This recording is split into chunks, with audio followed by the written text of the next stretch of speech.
She's leaving with me tonight, not you. Deal with it. The arrogant stranger in my kitchen thought he won my wife. I just nodded and smiled. What he didn't know was that my late Uncle Alistair left me more than just a building. He left me the keys to destroy anyone who crossed me. By morning, this cocky homewrecker would discover that some men don't get mad. They get even in ways that will haunt you forever. My name is Sebastian Reed. I'm 42 years old, and until 3 months ago, I thought I had it all figured out. 3 successful fast food franchises across town, a beautiful wife of 18 years, and my daughter Eliza started her sophomore year at State. I built everything from scratch after getting out of the Army, working 16-hour days to give my family the life they deserved. That Thursday started like any other. I was reviewing quarterly reports at my kitchen table when Isabella walked in with someone I'd never seen before, a tall guy, probably around 40, wearing an expensive suit that screamed, "I've got money." He had that cocky smile guys wore when they think they're about to win something big. "Seb," Isabella said, her voice unnaturally steady. "This is Victor Sterling." Victor stepped forward without offering his hand. Instead, he leaned against my kitchen doorframe like he owned the place, one ankle crossed over the other. The arrogance in his posture made my jaw tighten, but I kept my expression neutral. "She's leaving with me tonight." "Not you," Victor announced, his voice carrying that deliberate emphasis people use when they want to drive a knife deeper. "Deal with it." I just nodded. Isabella stood behind him, pretending to check her phone, but I caught her stealing glances at my face. They were both waiting for the explosion, the shouting match, maybe even hoping I'd take a swing at him. That's what weak men do when they're cornered. They let emotion override strategy. I set down my coffee mug carefully and met Victor's eyes. "Noted," I said simply. The silence stretched between us like a loaded spring. Victor's confident smirk faltered for just a second before he forced out a laugh. Isabella joined in, but her laugh sounded brittle, forced. They thought my calm meant defeat. They had no idea they just declared war on the wrong man. After they left, I sat in my kitchen for exactly 10 minutes, letting the reality sink in. Then I walked to my home office and opened the safe behind my Army accommodation photos. Inside, wrapped in oilcloth, were the keys to my late Uncle Alistair's building downtown, the place nobody knew I owned. Uncle Alistair had left me more than just property when he passed 5 years ago. He'd left me an education in how the world really works. Time to put that education to use. Uncle Alistair's building stood in the old warehouse district, squeezed between a tire shop and a place that sold restaurant equipment. No signs, no business hours posted, nothing to indicate what went on inside. That's exactly how Alistair had wanted it. The key turned smoothly in the lock like it had been waiting for me. Inside, the air was thick with dust and the smell of old paper. I flicked on the lights, and the fluorescent bulbs buzzed to life, casting harsh shadows across rows of filing cabinets that lined the walls. Alistair had been what people politely called a problem solver back in the day. Companies came to him when they needed things handled quietly, permits expedited, zoning issues resolved, competitors convinced to look elsewhere. He never broke the law, but he sure knew how to bend it until it almost snapped. When he died, he left me everything: the building, the files, and most importantly, the contacts. Knowledge is power, Seb, he used to tell me. But knowing when to use it, that's wisdom. I pulled open the first filing cabinet. Inside were manila folders organized by year, each one thick with documents, photographs, and Alistair's careful, handwritten notes. The names on the tabs read like a who's who of local business and politics. The second cabinet held more recent files. I ran my finger along the tabs until I found what I was looking for: Sterling's Development Group, Victor's company. Inside the folder were building permits, zoning applications, and several photographs of Victor shaking hands with city councilmen at various social events. But it was the last document that made me smile. A complaint filed by the Better Business Bureau alleging that Sterling's development had used substandard materials in a low-income housing project. The complaint had been mysteriously withdrawn 2 weeks later. I photographed every page with my phone, then moved to the third cabinet. This one was different. Instead of business files, it contained personal information, background checks, financial records, family histories. Alistair had always said, "You never know when someone's past might become relevant to their present." I found Victor's personal file wedged between two others. Inside were bank statements from 3 years ago, showing some interesting cash deposits that didn't match his reported income. There were also photos of him at a casino in Atlantic City taken during a weekend when he was supposed to be at a business conference in Chicago. But the real treasure was at the bottom of the file. A police report from 15 years ago when Victor was still married to his first wife. Domestic disturbance call. No charges filed, but the officer's notes were detailed. Victor had a temper, and alcohol made it worse. I spent the next 2 hours photographing everything, creating digital copies of Alistair's analog wisdom. By the time I locked up and headed home, I had enough material to keep Victor busy for the rest of his natural life. Isabella thought she was trading up. She had no idea she was about to hitch her wagon to a man with more skeletons than a haunted house. The drive home gave me time to think about my next move. Alistair always said the key to winning any fight was to control the battlefield. Victor had chosen to fight me on my home turf. Now, it was time to show him what a mistake that was. I was at Thomas Abbott's law office by 8:30 the next morning. Thomas had been my attorney since I bought my first franchise, and more importantly, he'd been Uncle Alistair's lawyer for 20 years before that. He understood how the game was really played. "Seb," Thomas said, gesturing to the chair across from his mahogany desk. "You sounded urgent on the phone." I slid a thick envelope across the desk. "I need asset protection. Everything moved into irrevocable trusts. Effective immediately." Thomas opened the envelope and began reading the documents I prepared. His eyebrows raised slightly, but he didn't ask questions. That's why I paid him what I did. "The restaurants, the house, investment accounts," he said, scanning the pages. "You want to move everything. Everything except one checking account with $5,000 that stays joint. This is comprehensive." "Seb, are you sure?" "Dead sure." Thomas's fingers drummed once on his desk. "I can have the paperwork ready by this afternoon. But once these trusts are established, unwinding them would be extremely difficult. That's the point." While Thomas worked on the legal documents, I drove to my flagship restaurant. The lunch rush was in full swing, and I watched my manager, Marco, handle the controlled chaos with military precision. Good people, all of them. They deserved to know their jobs were secure, no matter what happened with Isabella. My phone buzzed with a text from Eliza. "Dad, Mom says she's staying at Aunt Sophia's for a while." "What's going on?" I typed back.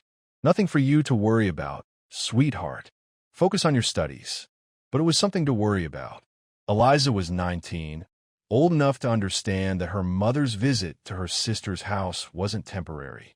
She was also smart enough to help me if I needed it.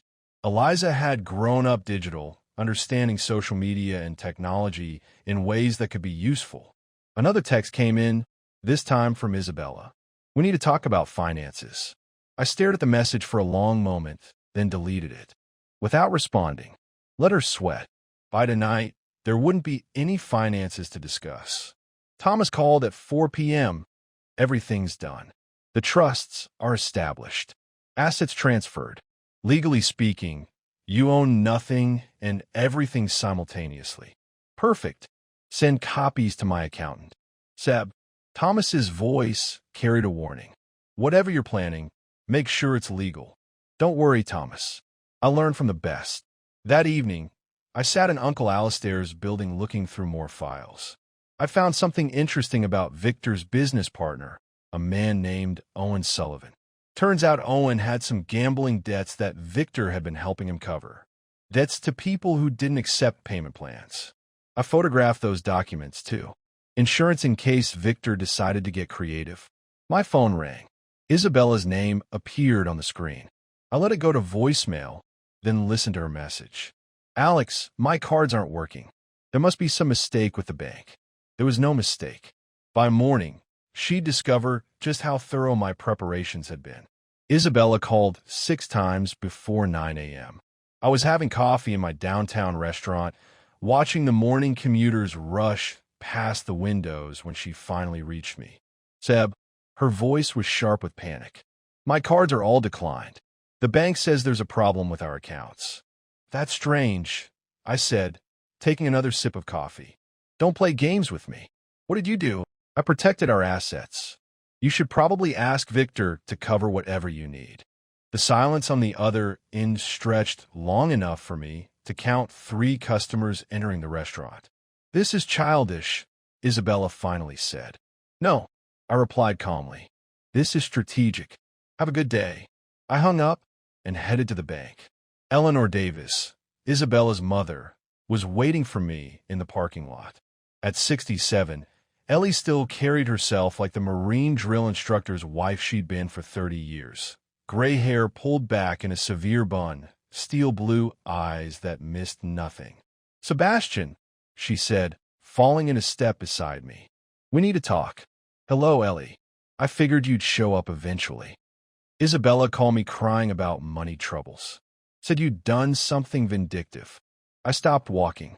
Your daughter left me for another man, Ellie. How exactly did you expect me to react? Ellie studied my face with those sharp eyes. I expected you to be the man I thought you were when I gave you my blessing to marry her. And what kind of man is that? The kind who doesn't let people walk all over him. She paused. Isabella made her choice. Now she has to live with the consequences. That wasn't what I'd expected. You're not here to defend her. I'm here to tell you that I raised her better than this. But apparently, I failed somewhere along the way. Ellie's voice carried disappointment that cut deeper than anger. She's made her bed. Let her lie in it. Inside the bank, I completed the final transfers. The joint checking account now held exactly $5,000. Everything else had moved to accounts Isabella couldn't access, managed by trustees she'd never heard of. Bank manager Charlotte Walsh handed me the final paperwork with a professional smile. Is there anything else you need today, Mr. Reed? Just one thing. If my wife comes in asking about these accounts, you're to refer her to my attorney. Of course. Back in my office, I found Eliza waiting in the parking lot. My daughter looked older than her 19 years, stress aging her features in a way that made my chest tighten. Dad, she said, I know what Mom did. Eliza, I saw Victor's social media posts. Him and Mom at restaurants, holding hands. It's all over his Instagram. Eliza's voice carried anger that reminded me of her grandmother. How long has this been going on? Does it matter? It matters to me. She's been lying to both of us. I pulled out my phone and showed her Arthur Vance's business card. If you want to help me make sure the truth comes out, call this number. Tell him you're my daughter and that you have information about social media evidence. Eliza took the card, her eyes brightening with purpose. What kind of information? The kind that shows Victor Sterling isn't the successful businessman he pretends to be. Eliza proved more resourceful than I'd expected. She spent 3 days documenting Victor's online presence, capturing screenshots of his social media posts and cross-referencing them with public records. Her generation understood digital footprints in ways mine never could. Dad, look at this, she said, spreading printouts across my kitchen table. Victor posted these photos from a weekend in Vegas, but according to his business filings, he was supposed to be at a construction conference in Denver. The photos showed Victor at blackjack tables, expensive restaurants, and hotel pools, all time-stamped during a weekend when his company had claimed conference expenses as tax deductions. That's fraud, I said. It gets better. I found his ex-wife's social media. She posted about missed child support payments on the same dates. He was gambling in Vegas. I studied the evidence Eliza had compiled. Victor Sterling wasn't just a homewrecker. He was a deadbeat father and a tax cheat. But I needed something more immediate, something that would shake him to his core. That evening, I returned to Uncle Alistair's building. In the deepest file cabinet, I found what I was looking for. Surveillance photographs from 15 years ago. Victor outside a motel with a woman who wasn't his first wife. The The photos were dated, time-stamped, and notarized by a private investigator Alistair had used. I scanned everything into digital files, then drove to an all-night print shop across town. 2 hours later, I had a complete package: financial irregularities, tax fraud evidence, child support violations, and surveillance photos. Everything bound together with a note that simply read, "Some decisions have consequences." At 3 a.m., I drove to Victor's apartment complex. The building was one of those modern glass towers that looked impressive but felt hollow. I found his unit number through the directory in the lobby, then took the elevator to the 15th floor. The hallway was empty, lit by harsh fluorescent lights that hummed softly overhead. I placed the package against Victor's door, positioned so he couldn't miss it when he left for work. Walking back to my car, I felt a sense of completion. Victor had declared war in my kitchen, thinking he was dealing with a weak man who would simply accept defeat. He was about to learn that some battles are won before the enemy knows they're fighting. My phone buzzed with a text from Isabella. "We need to talk about this money situation." I deleted the message without responding. By tomorrow morning, she and Victor would have bigger problems than money. The package would be Victor's wake-up call. Everything in his life that he thought was secure was about to become very uncertain. I drove home through empty streets, already planning my next move. Victor had taken something that belonged to me. Now I was going to take everything that belonged to him. Victor's call came at 6:47 a.m. I was having coffee in my kitchen, the same spot where he delivered his ultimatum, when my phone rang. His name on the caller ID made me smile. Seb. His voice was strained, none of the cockiness from 3 days ago. "We need to talk." "About what?" "Don't play games. I know this came from you." I took another sip of coffee. "I'm not sure what you're referring to, Victor. The package, the photos, all of it." "I still don't know what you mean." There was a long pause. I could hear traffic in the background, probably Victor calling from his car after finding my little gift. "Look," he said, his voice dropping to almost a whisper. "Maybe we can work something out. Maybe Isabella and I moved too fast. That's between you and Isabella." "Seb, please. Some of that stuff in the package. It could ruin me." "Then you should have thought about that before you leaned against my kitchen doorframe and told me to deal with it." I hung up and immediately called Thomas Abbott. "Thomas, I need you to purchase a specific property today." "What property?" "The building that houses Sterling's development group. It's owned by Riverside Properties, LLC. Make them an offer they can't refuse." "Seb, what are you planning?" "I'm planning to become Victor Sterling's landlord." 2 hours later, Thomas called back. "Done." Riverside Properties was more than happy to sell. Apparently, they've been looking to unload that building for months. "Perfect. Send Victor Sterling a 30-day notice to vacate. Market rate rent increases are effective immediately." "How much of an increase?" "Triple the current rate." "Seb." "Thomas, everything I'm doing is completely legal. Victor can pay the new rent or find new offices." By noon, Eliza called with an update. "Dad, Victor's been trying to reach Mom all morning. She's not answering his calls." "Where is she?" "Still at Aunt Sophia's."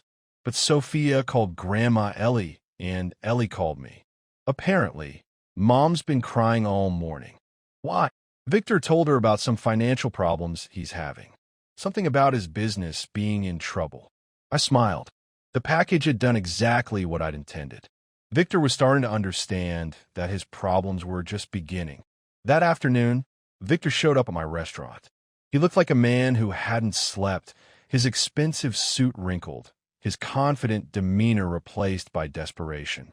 "Seb," he said, sliding into the booth across from me. "We need to talk." "I'm listening."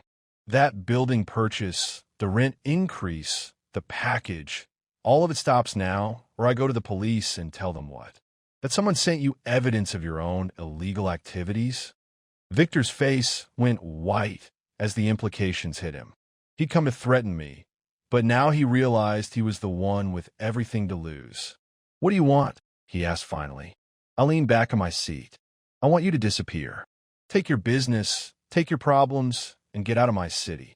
And if I don't, Then the next package goes to the IRS, the state attorney general, and your ex-wife's divorce lawyer. Victor sat there for a long moment, the weight of his situation finally sinking in. He thought he was taking my wife. Instead, he'd handed me the keys to destroy his entire life. Isabella returned home on a Tuesday afternoon while I was reviewing quarterly reports for my restaurants. She looked smaller somehow, her designer clothes hanging loose like they'd been bought for a different person. The confidence she'd worn like armor 3 weeks ago had been stripped away, leaving behind someone I barely recognized. "Seb," she said from the kitchen doorway. "We need to talk." I didn't look up from my paperwork. "About what?" "About fixing this mess." "Which mess would that be? Your affair with Victor Sterling or your financial decisions?" She stepped into the room, her heels clicking against the hardwood floor. "Victor's gone. He left town yesterday." "I heard." "You heard?" "Seb, you orchestrated this whole thing. The building purchase, the rent increase, everything." I finally looked up from my reports. Isabella's eyes were red-rimmed, her makeup carefully applied, but unable to hide the exhaustion underneath. "I didn't orchestrate anything," I said calmly. "I simply stopped protecting you from the consequences of your choices. Those files you sent Victor, the surveillance photos, the financial records, that was you. Victor Sterling made enemies long before he met you, Isabella. I just made sure those enemies knew where to find him." She pulled out a chair and sat down across from me, uninvited. "I made a mistake, a terrible mistake, but we can fix this." "Can we?" Victor was lying about everything. His business, his finances, his past. I had no idea. You had no idea because you didn't want to know. You were too busy being flattered by his attention to ask the right questions. Isabella's voice hardened. "So, you're just going to punish me forever?" "I'm not punishing you. I'm protecting myself from making the same mistake twice." "What mistake?" "Trusting you." The words hung in the air between us like smoke. Isabella's face went through a series of expressions: shock, anger, hurt, and finally resignation. "Seb, I know I hurt you, but 18 years of marriage has to count for something." "It did count. Past tense." "What about Eliza? What about our family?" "Eliza understands that actions have consequences. She also understands that her mother chose to destroy this family for a man who turned out to be a fraud." Isabella stood up abruptly, her chair scraping against the floor. "You can't just erase 18 years. Watch me." That evening, Eliza called while I was having dinner in my downtown restaurant. "Dad, Mom came by my apartment crying. She wants me to convince you to take her back." "What did you tell her?" "I told her that she made her choice when she decided Victor Sterling was more important than her family." "Good girl." "Dad, I have to ask, are you doing okay? Really okay?" I looked around the restaurant I'd built from nothing, watched my employees serving customers with pride and professionalism, felt the satisfaction of something genuinely earned through hard work. "I'm better than I've been in months, sweetheart." Thomas Abbott called Thursday morning with news I'd been expecting. Victor Sterling filed for bankruptcy yesterday. Sterling's development group is officially liquidated. "What about his personal assets?" "Gone. The house is in foreclosure. His cars have been repossessed, and he's facing multiple lawsuits from creditors." "And Isabella?" "She's filed preliminary divorce papers. Her attorney wants to negotiate." "Tell her attorney that everything goes through you. No direct contact." I hung up and drove to Eliza's apartment near the university. My daughter was waiting with coffee and a laptop full of information she'd compiled about Victor's business collapse. "Dad, look at this," she said, showing me news articles from the local business journal. Victor's company defaulted on 6 different construction loans. The bank seized all his active projects. "What about his employees?" "Most of them found jobs with other construction companies." Turns out Victor hadn't been paying into their retirement account for months. "Any word on where he went?" Sarah heard from someone that he's working construction in Arizona.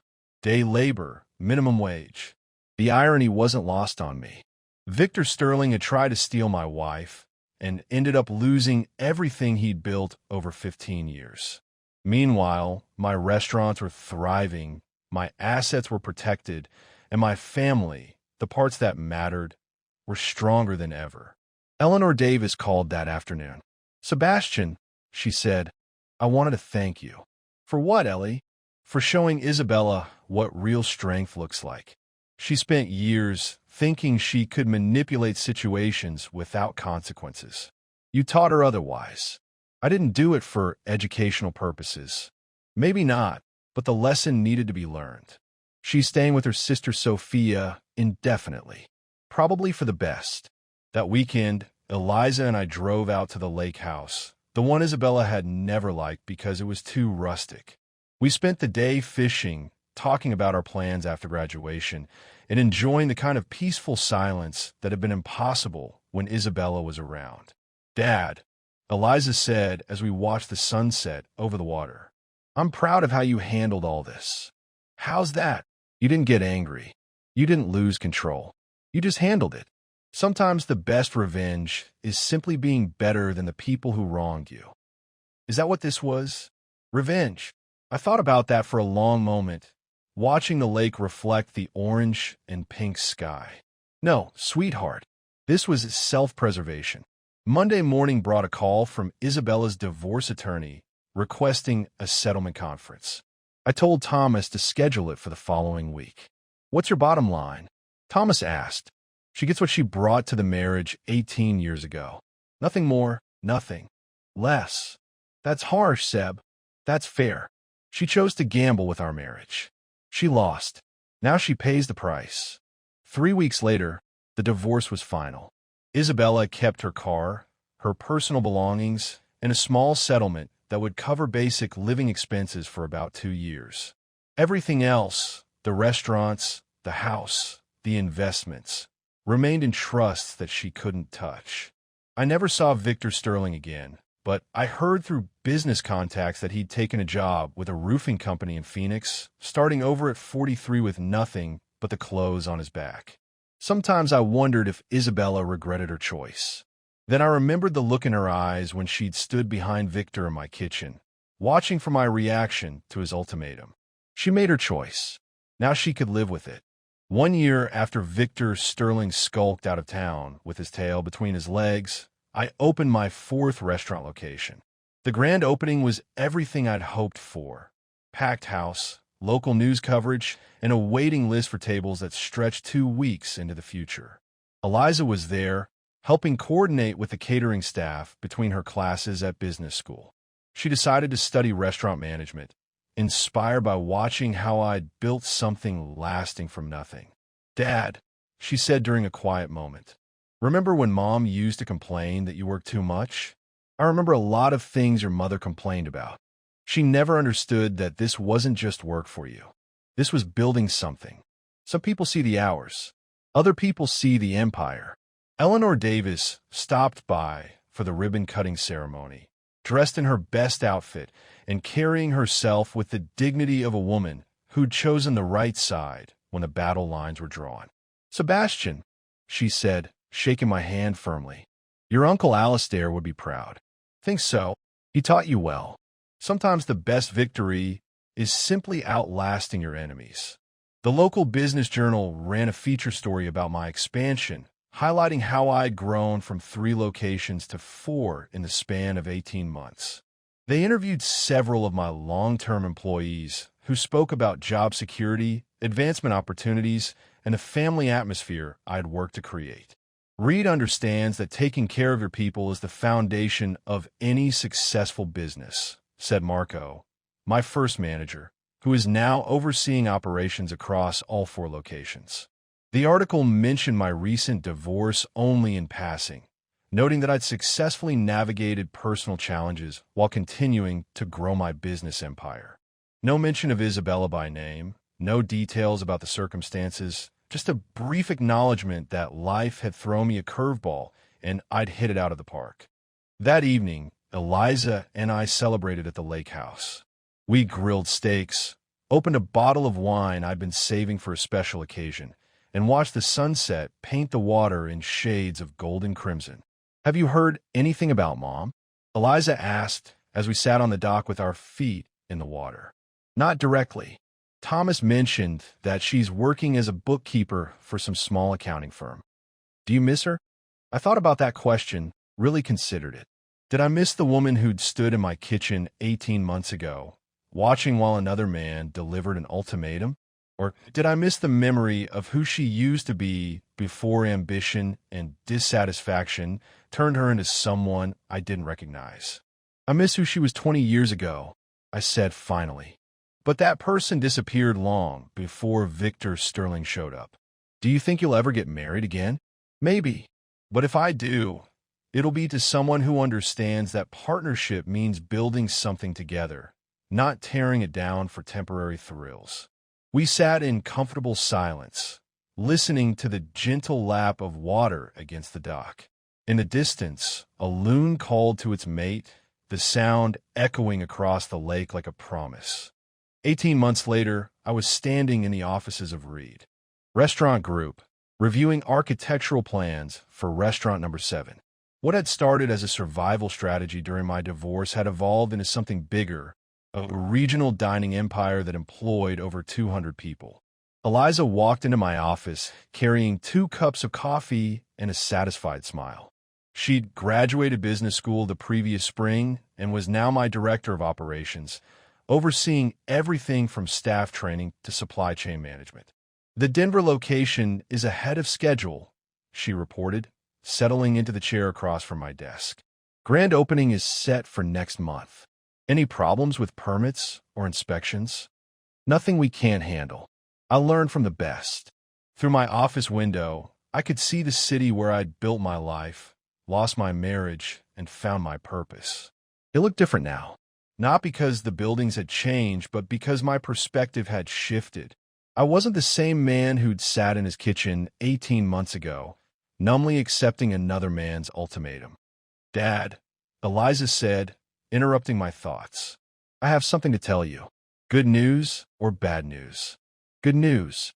I'm engaged. I looked at my daughter, 21 years old, confident, capable, with her whole life ahead of her. To who? Ethan Clark. He's an engineer. Graduated from state last year. You've met him twice. The tall kid with a good handshake and the direct eye contact. That's him. When's the wedding? Next fall. Small ceremony. Just family and close friends. I thought about walking Eliza down the aisle. About the kind of man she'd chosen to spend her life with.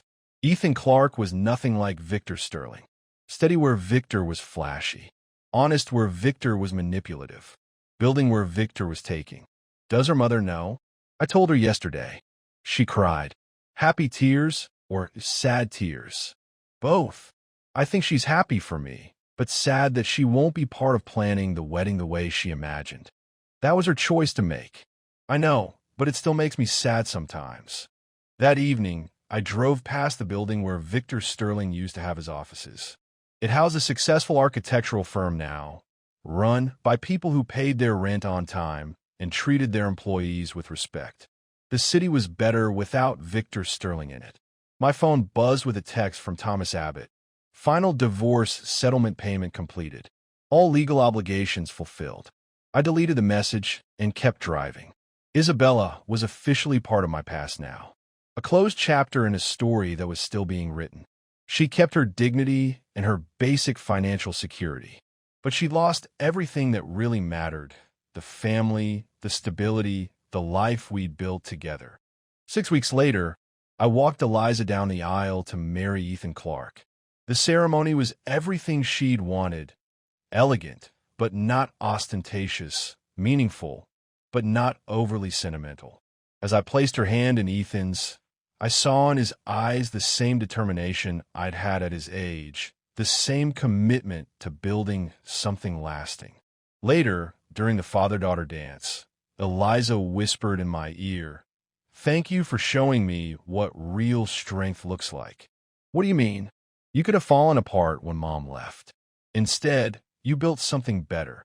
Looking around the reception hall at the faces of friends, family, and employees who'd become family, I realized Eliza was right. Victor Sterling had thought he was taking something from me. Instead, he'd given me the motivation to become the man I was always meant to be.